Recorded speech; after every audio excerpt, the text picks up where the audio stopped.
continuing the rest of this because we had to cut halfway through. This is, you can choose apps and stuff like that, and you can view a map and what have you, and pictures and what have you. So there you go, it shows you a map of where you're going, how to get there. It is all very good. So that shows you how to get there, so it's a very useful app. Places is the Google Places app, down maps. This is made for the iPad, so you've got a full screen as opposed to Neighbor Map, which is only an iPhone app. So that's a bit disappointing, but they're still both very good. And my train app that I use very often for telling me how I'm going to get to somewhere. So for example, how long does it take usually to get from Hongdae? Say for example, we'll go from there to the Olympic Park Stadium where I would go to concerts. And you can see there, it's going to take 47 minutes. Doesn't matter which way you go, they're all the same, and you can see which way you go there, and you get information on the stations. So it's all very good. Moving on swiftly, because I feel the camera's going to stop in a moment. Again, search used to be a Neighbor Man, but it's still an iPhone app, so that's a bit of a disappointment. And down currently, well, can't say better than that, can you? I mean, that's... Oh, so that's a new service apparently. What's going on here? Oh, there we go. So that's some sort of different app going on there, but whatever. But yeah, I mean, when you're most of the time I just get confused and get lost. I'm meant to be searching for something and I'm just looking at this instead.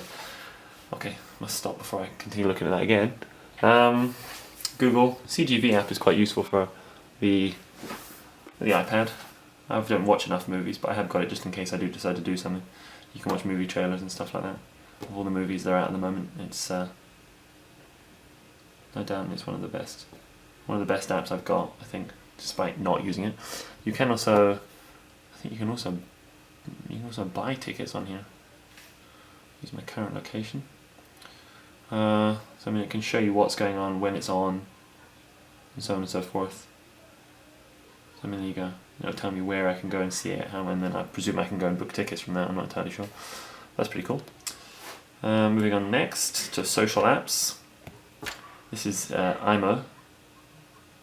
This is chatting. So for example, let's just pester. Don't write pester Italiano.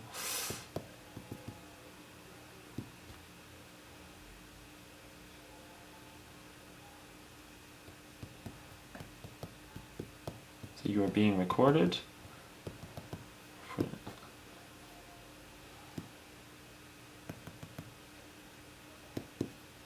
Excellent. Okay, so anyway, she'd reply to that later. She might be busy at the moment. But yeah, that's an awesome app. There's a friendly app for Facebook. I don't really like it too much because it breaks a lot, but I mean, they might have fixed that recently. Osfera HD. This is awesome. This is my app for Facebook, and I love it. It's great. It's really, really awesome. So I like that a lot, and I use it as my app for all Facebook goodness. So that's all good. You can do pretty much anything there. Lists that you've got going on, your favourites and what have you.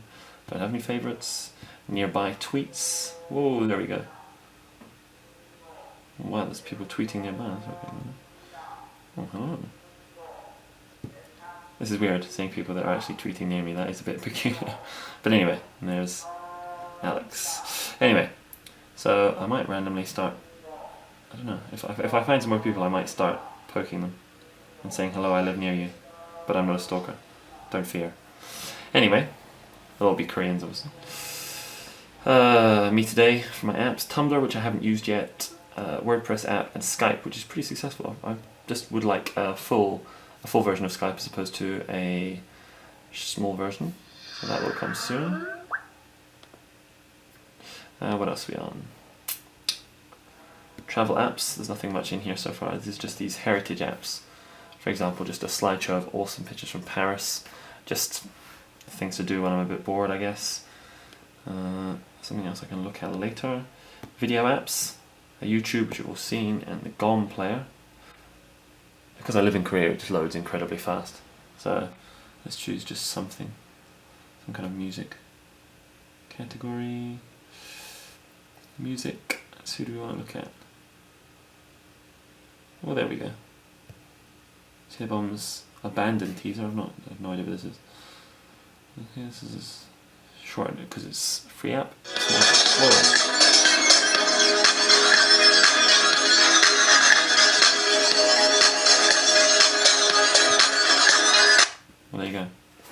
works all snaz.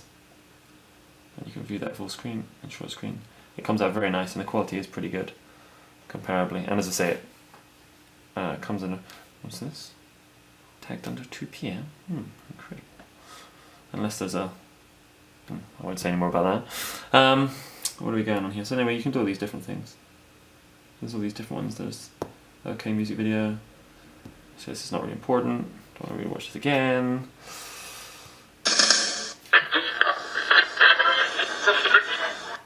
And let's see, where to the next one. Study these things I have. My Google Translate. Occasionally I just don't know something or can't quite get it. What I need, Google Translate, and these are Jong-un's audio books that I downloaded because I'm a bit of a Jong-un fanboy. And my timetable, which was actually for work, but I put it in the study file because I can't think of anywhere else to put it. Safari is a fully working app for goodness here. For example, let's go to Alex's blog I was looking at yesterday, loading up moderately quickly. Oh, the Twitter plugin is broken again. What a surprise! But as I say, it's a pretty full browsing experience. You can pinch and what have you. So I mean, I quite like it. It works a lot better than I was expecting. Got mail app. You've got your photos, which you can arrange like this. There's a camera roll. You open them up, squish them down, things like that.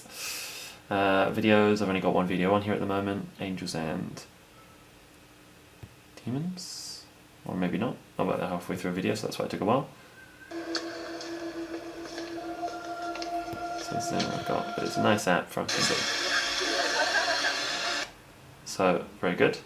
You've got your iPod, as I showed you previously on the remote. You've got full access to all your music here.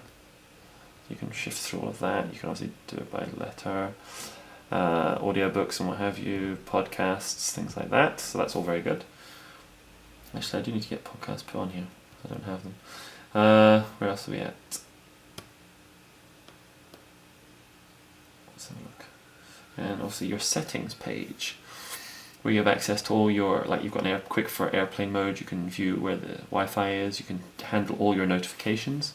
Location services for what you want, brightness and wallpaper. You can turn the brightness right down, save yourself a lot of battery, right up. Auto brightness, change the wallpaper here from some of them. There's not as big a selection as I might have liked, but I'm yet to put my own one on there. Change the picture frame settings, general, spotlight, net, sound, everything in there. Your mail settings, quite a lot for that. Safari settings for plugins and what have you. A lot of them, and then obviously with other ones that it uses down the bottom here. These are apps that you've installed that you can change the settings for, iMovie and so on and so forth. Some of it's just information, but it's all pretty good. Your app ID and things. So no, I mean it's quite comprehensive and all that. No real complaints there. As I say, it's a very nice piece of kit. Apparently someone's trying to get me on Skype now. Contact requests. Who knows? I'll take them later. But yeah, it's a nice piece of kit, and I like it a lot, and it's good for study. So, thank you for watching my overly long look into the iPad 2. Let me turn it off and turn off the camera. Here we go.